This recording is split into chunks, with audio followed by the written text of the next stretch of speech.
Okay, so if I were to call you right now, I'm not gonna, but if I were to call you and say, hey, you, whoever you are, where are you? In other words, what is your position? There's a number of answers you might give me. What is your position? So, like I said, there's a number of answers you might give me, but I can't hear you talking to me because this is YouTube. So I'm going to tell you where I am. So I can say things like, I am at a desk. I am in my house. I could get even, or not necessarily more specific, I could zoom out a little further. I am in Auburn. I am in Alabama. And you can go farther. I'm in North America. I'm on the earth. What do these things have in common? Well, in every case, no matter how I choose to answer that question with one or any combination of these answers, what I'm doing is I'm referencing something else besides me, which is interesting because you've asked me about, or at least I think you've asked me about my position. And to tell you where I am, I have to tell you about this other thing, the desk. Now, that doesn't do you a lot of good if you don't know where the desk is, but if I assume that you do know where the desk is, you probably now have a pretty good idea of where I am. Same thing here, I am in my house. Well, if you don't know where my house is, it doesn't mean a whole lot to you, but if you happen to know where my house is, you have a good idea of my location. And the same here, and the same here. What is the point here? In every answer to that question, I have to have some sort of reference point. I have no such thing as an absolute position. I always have to talk about my position with respect to something else. Now, this works all well and good if we're just having a casual conversation, but if we're going to try to do some physics and we're going to try to describe things mathematically, we're going to need to do better than that. And so our normal strategy to talk about where you are is to impose a coordinate system on something. So let me give you one of your coordinate axes.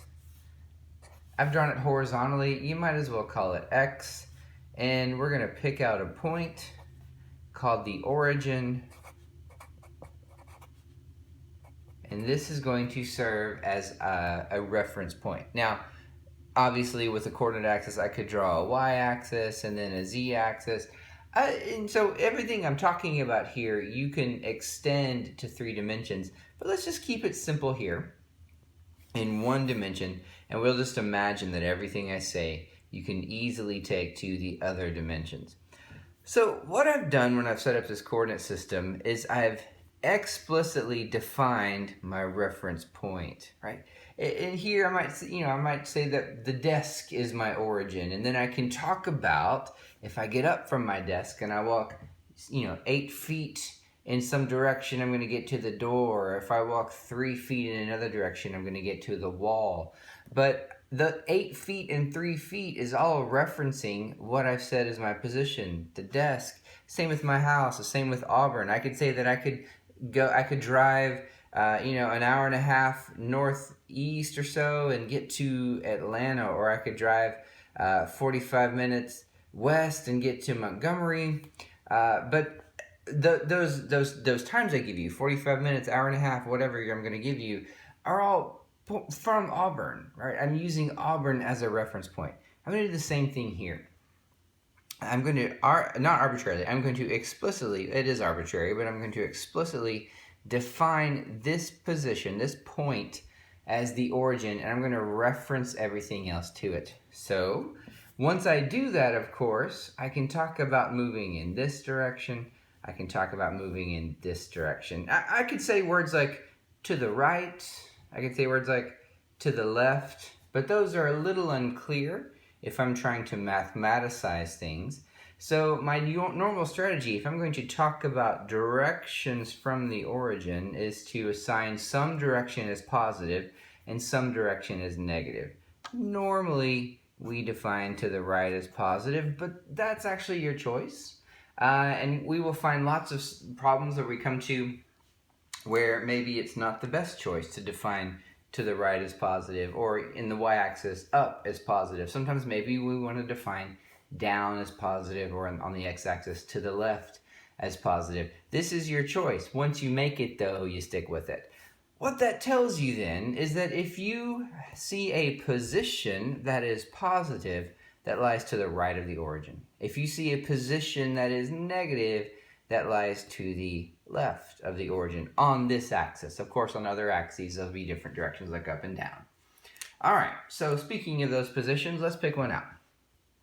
Let's pick out this position here. So my origin is here, and then I've moved to this position. Maybe I haven't moved there. Maybe I was always here, and I'm just telling you where I am with reference to the origin. Either way, I'm going to list this as some variable, in this case, probably an x. Of course, I could talk about y if I was on that axis, or z if I was on another axis. It doesn't really matter. You can call this whatever you want to.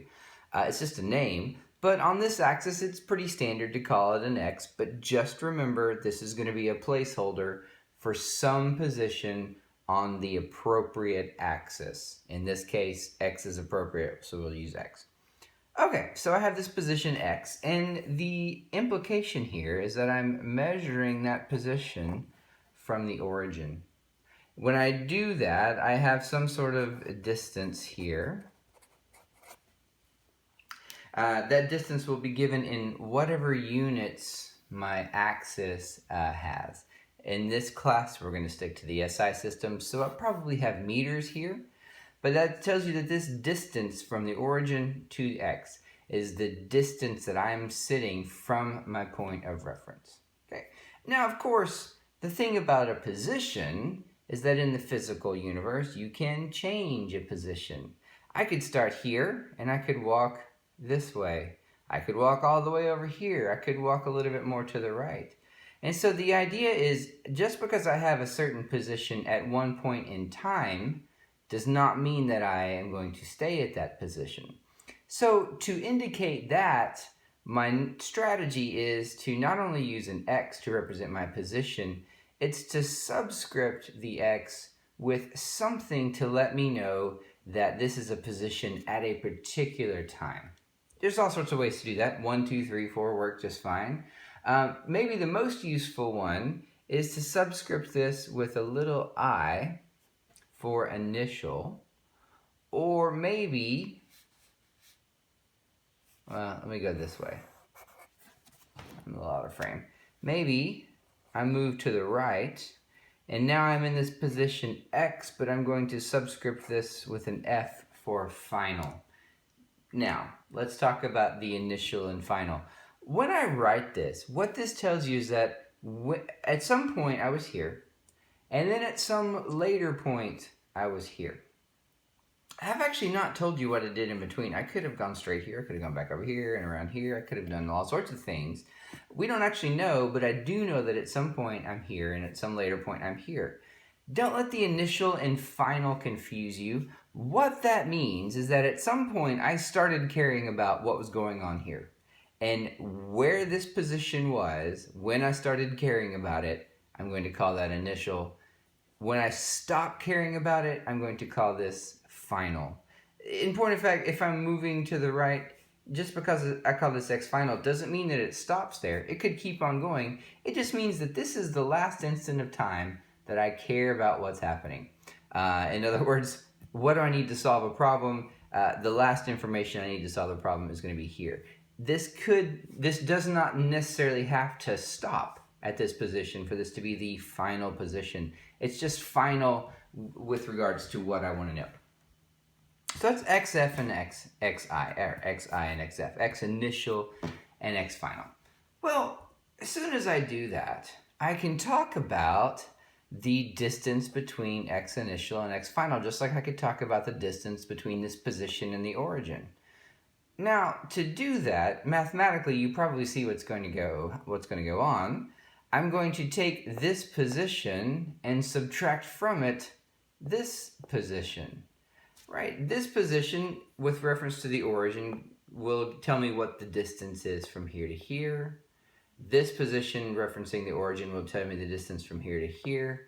If I then want to know the distance between these two, I'm going to subtract this one from this one. It will look something like this. X final minus X initial.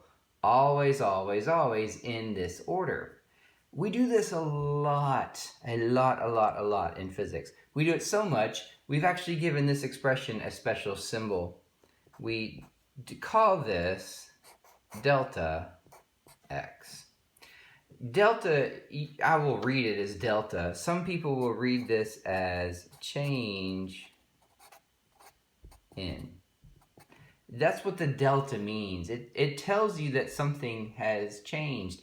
Delta X tells you that the position, which we're symbolizing with an X, has changed. We're going to see other deltas.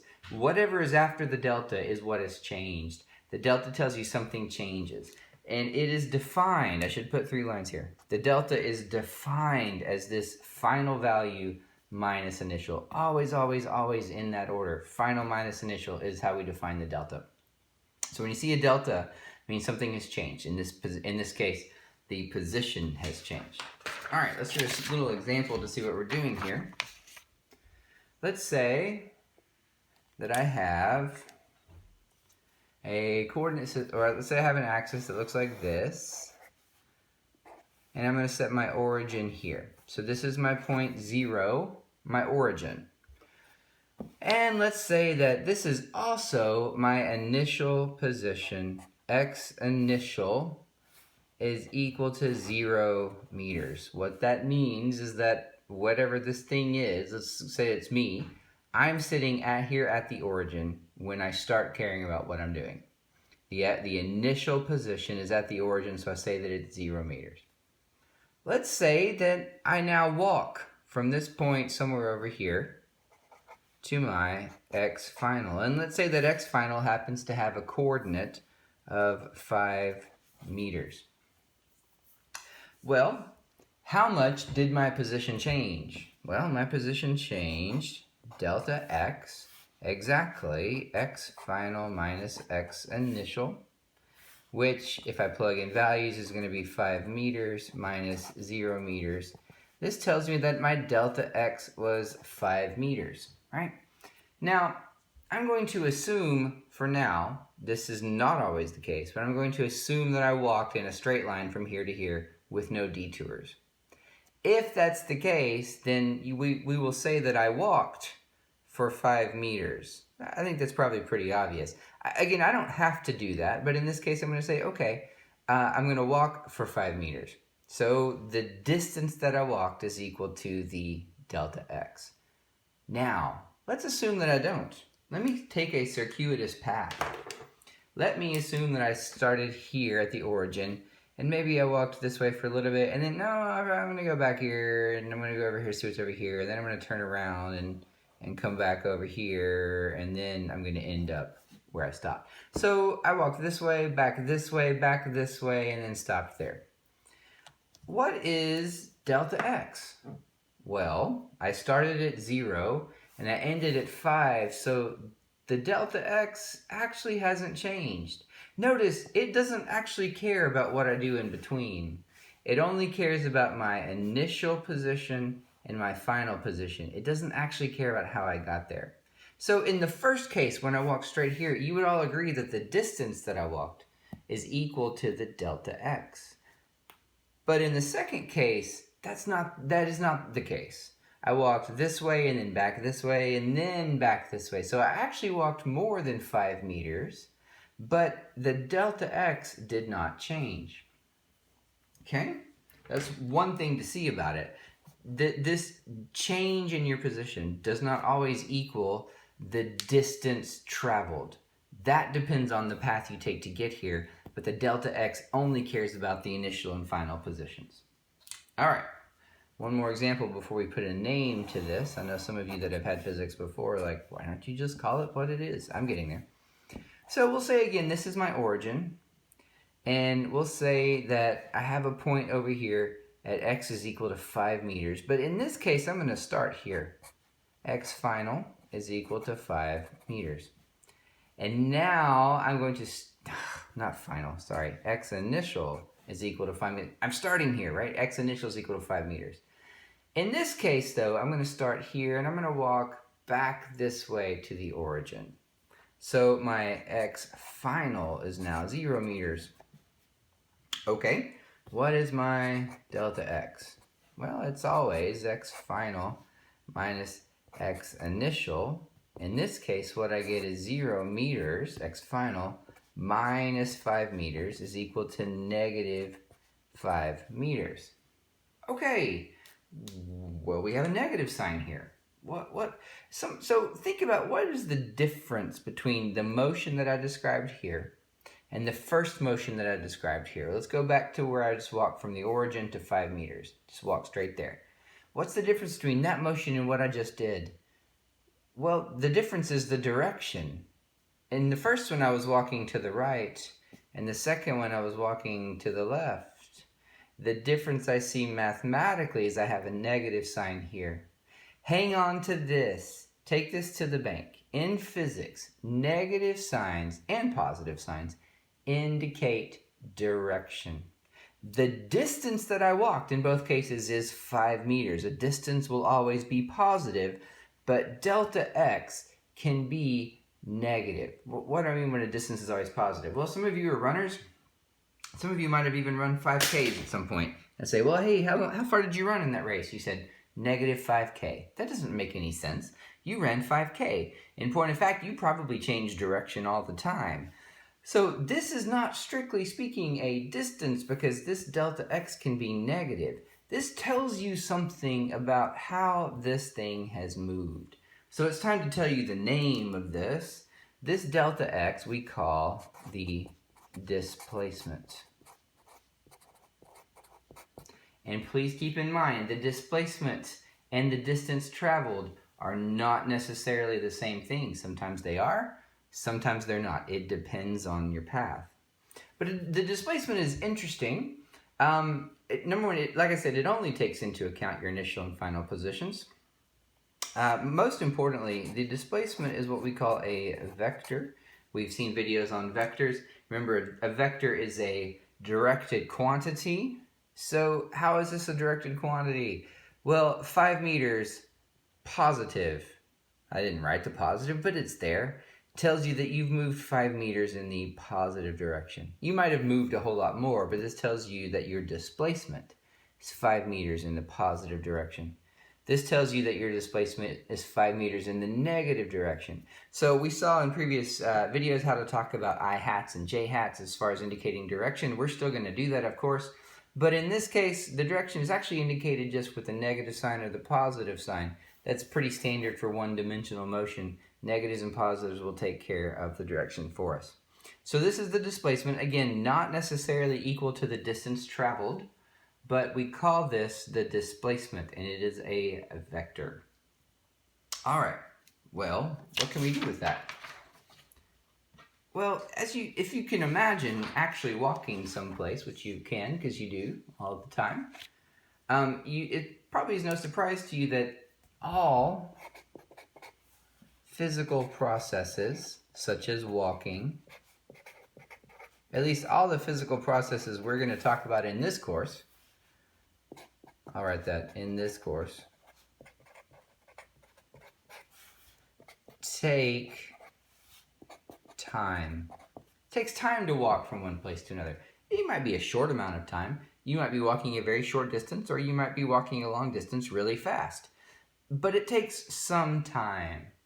So when I have a coordinate system that looks like this is a spatial coordinate system. I have some x initial and some x final. This is a spatial coordinate system, but we know that it takes time to go from here to here, or from, whatever path I'm using.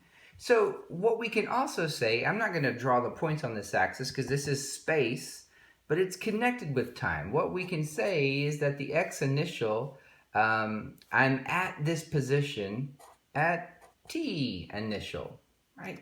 Basically, whenever I start my stopwatch, I'm at this position. Whenever I start timing myself, I'm here at this position.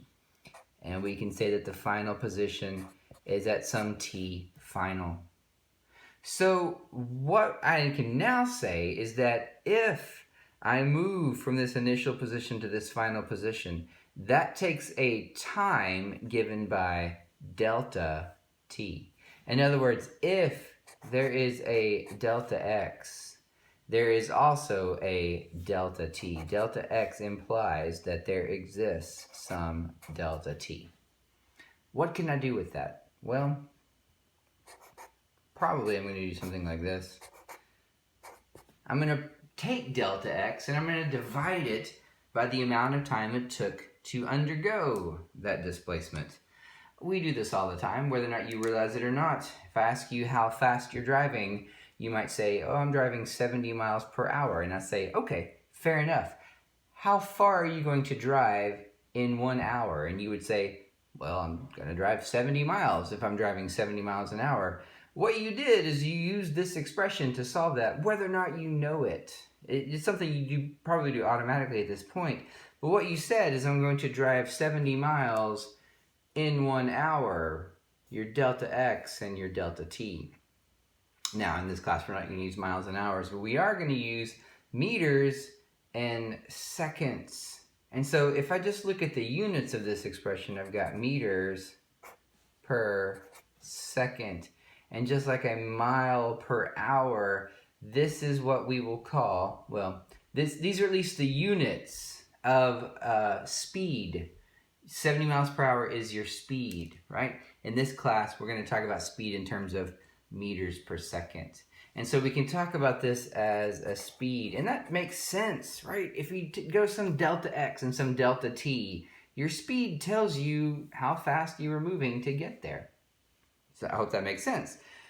Now, we can be a little bit more specific with this, because just like if I asked if you ran a 5K, you wouldn't tell me, oh, I ran negative 5,000 meters. That wouldn't make any sense. What if I asked you, well, how fast were you running when you ran the 5K? You probably wouldn't tell me, oh, I was running negative 2.5 meters per second. That doesn't make any sense either. Speed, kind of like distance, is always going to be positive. But we saw before that our delta x can be negative. And so, strictly speaking, when I do this, what I have is what's called a velocity. A velocity, in everyday life, we use velocity and speed interchangeably. But in this class, they are different. The velocity is the vector. It brings with it the vector nature of delta x. The speed is not a vector. Just like a distance is not a vector. A distance is just a quantity. The displacement is the vector. In this case, a speed is not a vector. The velocity will be the vector. Of course, you can get the speed from the velocity. If I say that your velocity is negative 5 meters per second, well, then your speed is 5 meters per second. How do you get the speed from that? The speed equals the absolute value of the velocity. Okay, so what do we have now? What can we do with, or what can we say? Well, so far I've talked about a displacement delta x, and I've talked about a time interval delta t, and I used those two things to get the, this is a definition actually, to get the velocity, which I will call just a v. Okay, now, if you've ever pulled up to a stop sign or taken off from a stop sign, you know that not only does your position change, your velocity changes. And usually you think of it in terms of speed, but same thing is going on here. Your velocity can change just like your position can change, right? Well, fair enough. What are we going to do with that? Well, I'm probably going to form a delta V, the change in velocity. Okay? Just like the displacement, this is a physical process.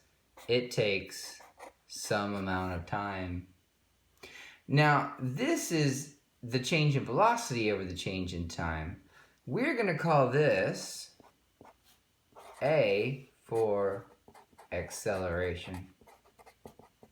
And this is something that you know. Also, when you pull away from the stop sign, you probably say that you accelerate, right? You're changing your velocity in time.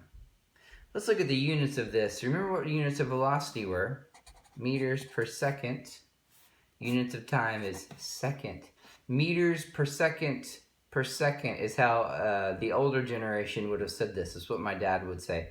It does say, actually, meters per second per second. We mathematicize this. We do a little algebra on the units, and we come up with meter per second squared. These are the units of what we now call acceleration. Acceleration is also a vector. It brings along with it the vector nature of the velocity, which means you can accelerate positively or negatively. We're going to go through in another video what that looks like to accelerate positively or negatively. But before we finish this video, I want to talk about ways in which the velocity can change. So notice the acceleration here is defined, strictly speaking, as a change in velocity per unit time. There are two ways that I think are pretty obvious. The velocity can get bigger, you can speed up, or the velocity can get smaller, you can slow down. Those are two ways which we use this term normally. If our velocity is getting smaller, if we're slowing down, in real life we probably say a word like decelerate. That's a little bit unclear to me what that actually means in this context, so I'm not going to use it. We're going to talk about both of those as an acceleration. But there's another way you can accelerate, right? A velocity is a vector, which is a quantity and a direction.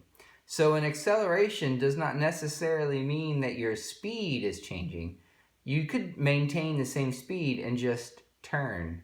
The old physics joke that has been asked of every freshman physics class since the dawn of time is, how many accelerators are on your car? And the answer is 3. You've got the gas pedal, you've got the brake, and you've got the steering wheel. Right? The steering wheel turns your car. A turn is a change in direction. That is an acceleration.